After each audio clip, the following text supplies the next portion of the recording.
Friends, good morning সবাইকে। দেখো আমার রান্না বসে আছে। আজকে বানাচ্ছি বেঁচে শাক।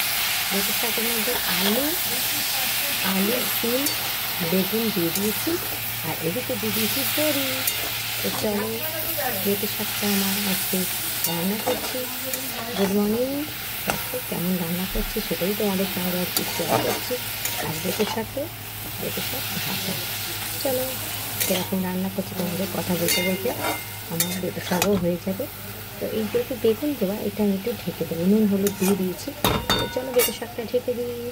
তো দেখো বেঁচে শাকের আমি মিষ্টিও দিয়ে দিলাম। একটু শাক দিয়ে কত জল বেরোচ্ছে। তো চলো আমি শাকটা একটু ঢেকে দিয়ে হচ্ছে কেমন হচ্ছে আমার বেঁচে শাক।